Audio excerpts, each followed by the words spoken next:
Continuamos en Directo América de France 24. Mi nombre es Ángela Gómez y estos son nuestros titulares de la mañana. Un tribunal de apelación de París ordenó la salida de prisión del expresidente francés Nicolas Sarkozy, pero bajo estricta vigilancia, mientras apela su condena a 5 años de cárcel por conspirar para obtener fondos para su campaña electoral de 2007 en Libia, a través del fallecido Muammar Gaddafi. Tenemos reporte. El Senado de Estados Unidos aprobó una medida para poner fin al cierre de gobierno de 40 días y abrió el camino para la financiación hasta el 30 de enero y para proyectos presupuestarios para todo el año. Falta la aprobación de la Cámara de Representantes. Se inauguran oficialmente las negociaciones de la COP30 en Belém sobre el cambio climático. Los países enfrentan un aumento de gases efecto invernadero y de las temperaturas pese a compromisos de cumbres pasadas. ¿A dónde va la diplomacia climática global? Tenemos el reporte de nuestra enviada especial. En nuestro segundo reportaje en foco del día, India se enfrenta a la caída de las tasas de natalidad. Este deceso no es solo una preocupación demográfica, esto podría reducir la mano de obra futura, ejercer presión sobre los servicios sanitarios y sociales y reducir la influencia política. Lo veremos en minutos.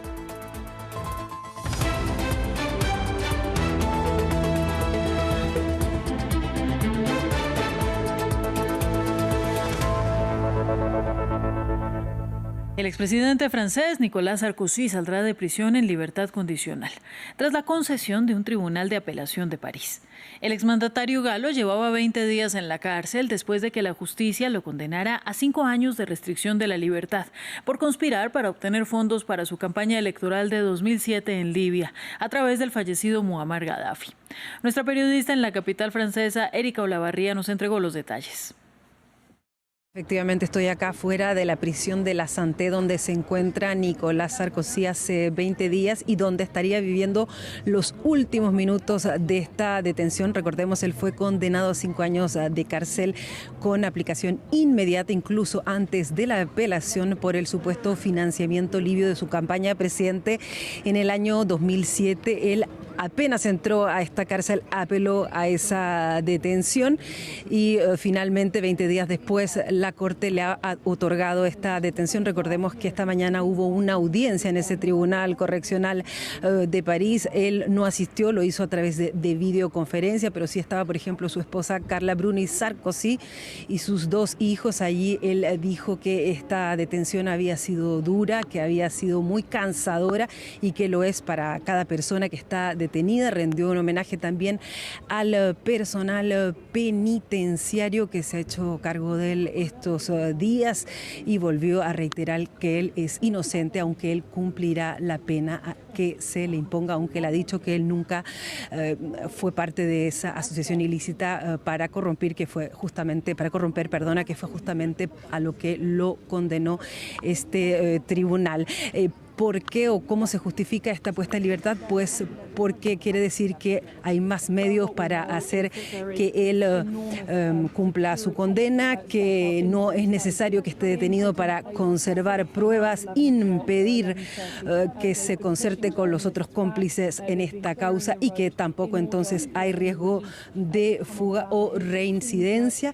Esto quiere decir entonces que Nicolas Sarkozy saldrá hoy de la prisión, irá a su domicilio. Es muy probable que entonces permanezca con un brazalete electrónico, como ya lo estuvo en otra causa, que se le obligue, si no ir a firmar todos los días o de manera periódica a una comisaría y que obviamente permanezca en arresto domiciliario hasta que haya la apelación en este juicio que está prevista para marzo del próximo año.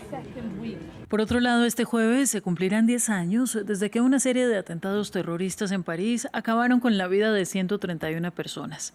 Recientemente han aparecido varias noticias que sugieren que la amenaza terrorista islamista sigue presente en Francia.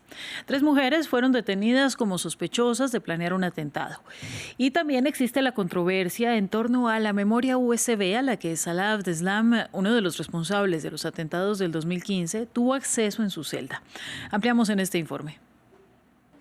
En París, los agentes de policía están claramente visibles, sobre todo en los lugares que fueron atacados hace 10 años, el bar La Belle Équipe y el Teatro Bataclan. por lo que según el ministro del Interior francés, la amenaza terrorista está en su punto más alto. En un memorando enviado al prefecto y a las fuerzas del orden, Laurent Nunez pidió una mayor vigilancia en las salas de conciertos y en los grandes eventos festivos. En una nota manuscrita, afirmó que la población debe permanecer alerta durante toda la semana del 10 al 16 de noviembre. Lo vemos con los atentados que se siguen frustrando con mucha frecuencia, la amenaza interna, es decir, las personas que se encuentran en el territorio nacional, que se radicalizan y que promueven y preparan planes para llevar a cabo acciones violentas. Esta amenaza está siempre presente. Como resultado, se han frustrado un gran número de atentados.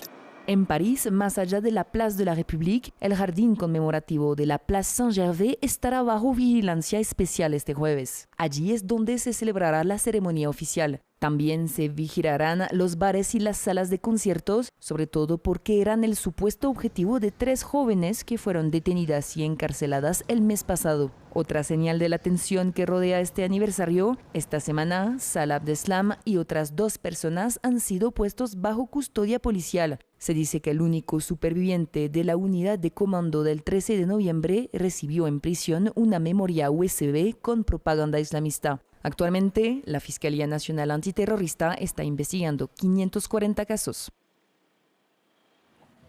El Ministerio de Defensa ruso afirmó el lunes que sus fuerzas habían expulsado a las fuerzas ucranianas de las aldeas de Soloske y Nove en la región de Zaporilla y de Nativka en la región de Donetsk, según informó la agencia estatal de noticias rusa TASS.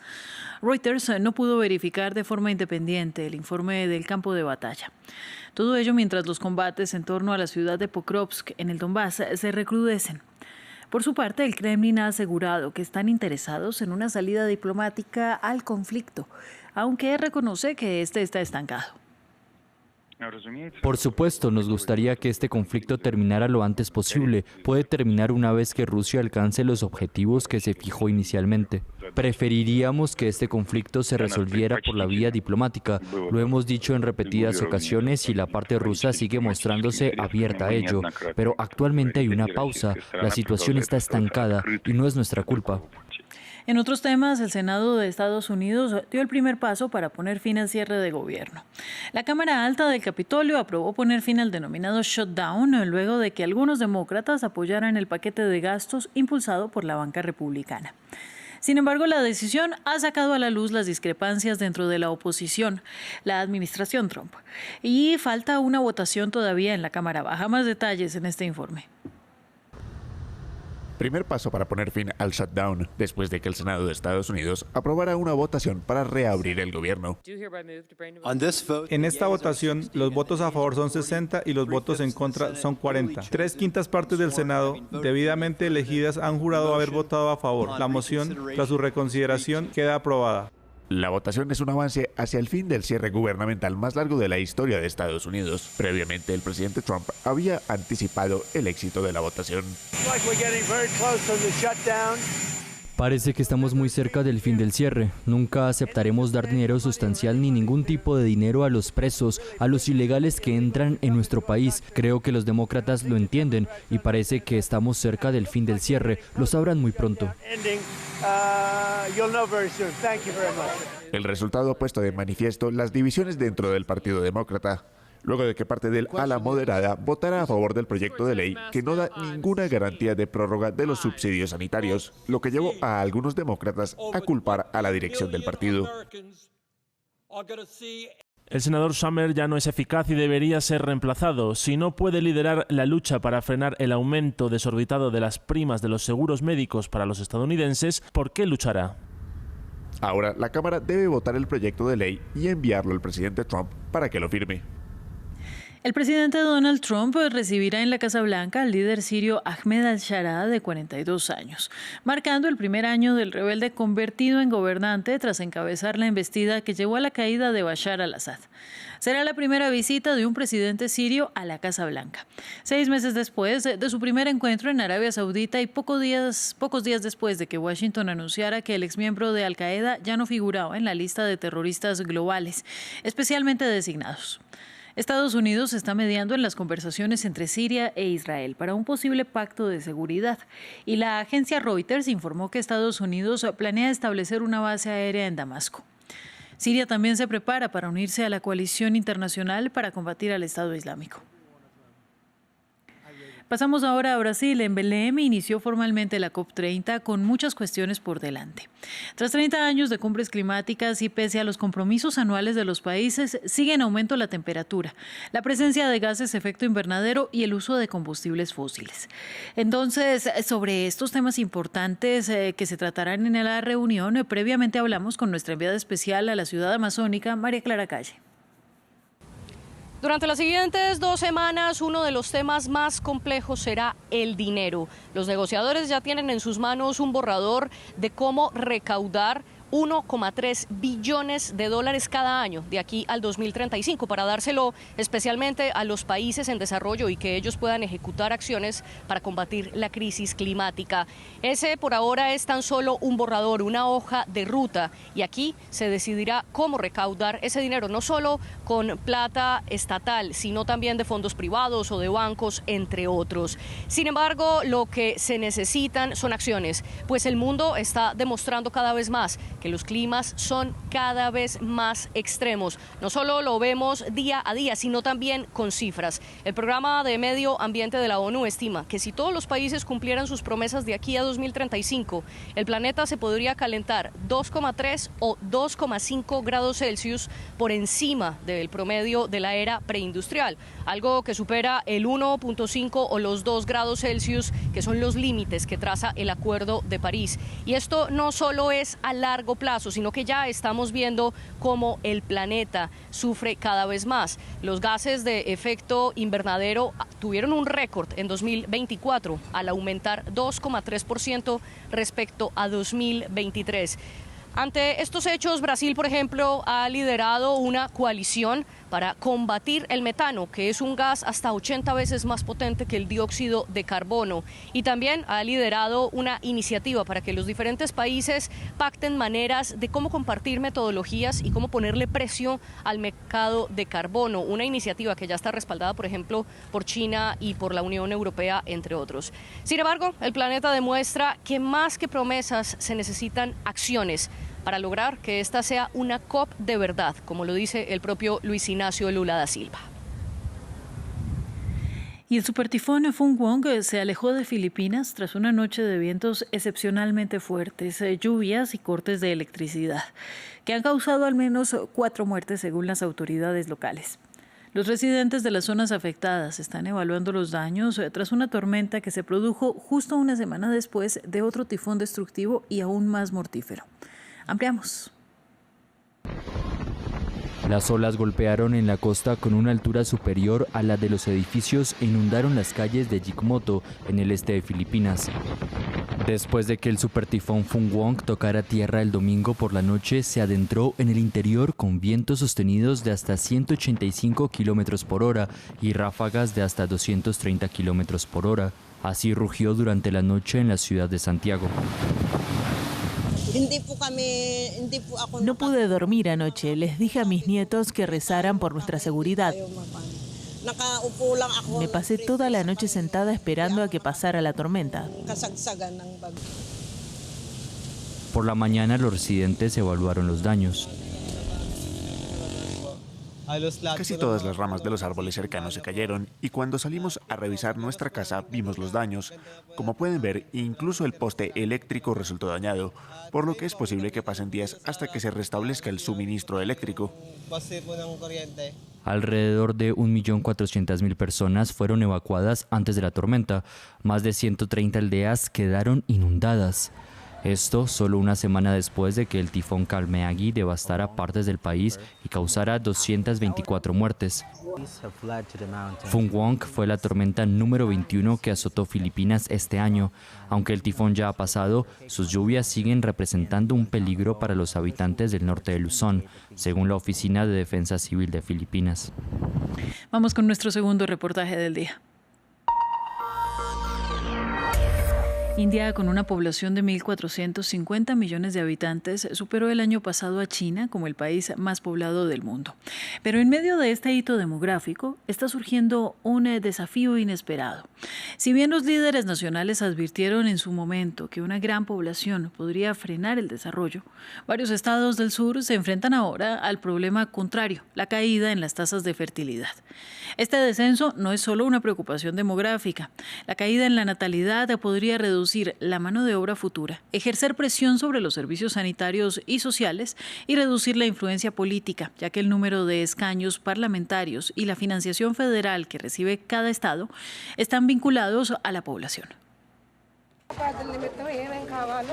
En India, el país más poblado del mundo, se desarrolla una escena inusual en el estado sureño de Andhra Pradesh. Un político del partido gobernante, Krishna Prasad, se reúne con aldeanos en su circunscripción, instándolos a tener más hijos. La mayoría de los países europeos tienen una baja tasa de fertilidad y ahora nosotros vamos en esa dirección. La tasa de fertilidad en India ha caído de más de 5 hijos por mujer en los años 70 a solo 2 en 2024. En Andhra, la tasa es de 1.7, por debajo del nivel de reemplazo. Para el señor Prasad, esto es una crisis inminente. Tenemos una fuerza laboral joven fantástica en el país, siempre que la tasa de fertilidad se mantenga estable.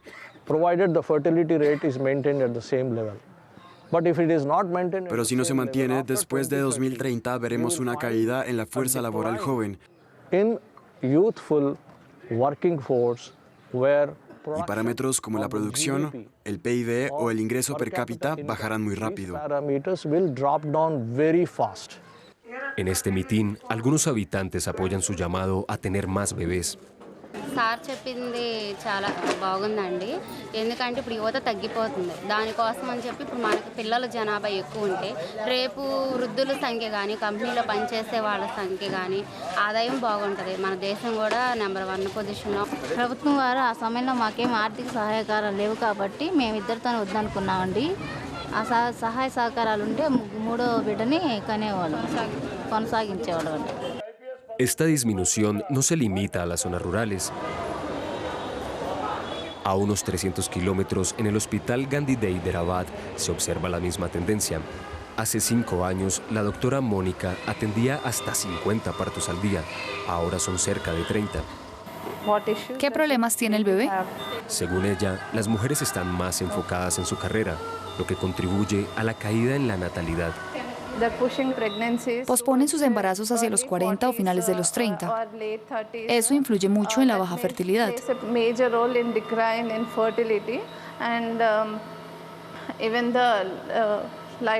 También el estilo de vida, la cultura, el estrés laboral y la falta de un sistema de apoyo afectan la tasa de nacimientos. La infertilidad se ha convertido en una gran preocupación. En India, al menos 27 millones de personas la padecen, lo que ha impulsado el aumento de la fertilización in vitro. Hoy, esta joven pareja visita a la doctora Fátima en el centro de fertilidad del hospital, en un último intento por ser padres. ¿Han intentado concebir durante los últimos 10 años? Sí, lo hemos intentado. Un ciclo de fertilización in vitro cuesta entre $1.300 y $3.000. Solo 2 estados en India ofrecen este tratamiento gratis. Por falta de dinero no pudimos recibir tratamiento a tiempo. Y en nuestra aldea no hay atención adecuada.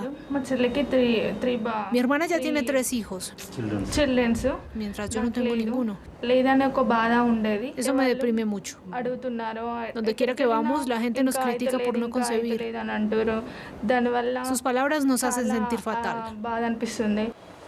La doctora Fátima ha ayudado a 40 parejas a concebir mediante fertilización in vitro. También observa un fuerte aumento en la infertilidad masculina. La contaminación y el uso excesivo de insecticidas y pesticidas contribuyen mucho a la insuficiencia ovárica prematura y a la disminución del conteo y movilidad de espermatozoides. No solo afecta el bienestar físico, sino también el mental. En India, tener hijos suele verse como un deber cultural, pero para las parejas con doble ingreso y sin hijos son cada vez más comunes. Sai y Vikas tienen 20 y tantos años. Tenemos unas cabras rescatadas aquí. Dedican su vida a administrar un refugio animal. ya que criar hijos se ha vuelto cada vez más costoso. Nuestros padres nos presionan para tener hijos porque eso es normal en las familias indias. Pero definitivamente hay un cambio en la mentalidad de esta generación. Priorizarse a sí mismos, sus elecciones personales y lo que quieren hacer en la vida. Vikas es uno de muchos que eligen no tener hijos por ansiedad climática. Si tenemos un bebé y luego forma su propia familia, generación tras generación, se consumirán enormes recursos y se causará un gran daño ambiental. Agua, aire, electricidad, todo aumentando la huella de carbono. Esa es la razón principal que me detiene. Mientras el debate sobre la infertilidad gana fuerza, la directora del Population Foundation of India, Poonam Muntrilla, dice que el enfoque debe ir más allá de los números y centrarse en el bienestar de mujeres y niños. Las decisiones personales sobre fertilidad no pueden ser intervenciones repentinas atacando el útero de las mujeres para que sea más activo. Eso no funciona y está mal. India debe invertir más en educación femenina, especialmente en los estados con alta fertilidad. Debe planificar para su población envejecida y crear una sociedad más igualitaria en género. Los expertos afirman que la tasa de fertilidad de India, que actualmente se sitúa en 1,9, aún no supone una crisis, pero que si no se toman medidas podría reflejar el irreversible descenso demográfico que se observará en toda Asia en 2060.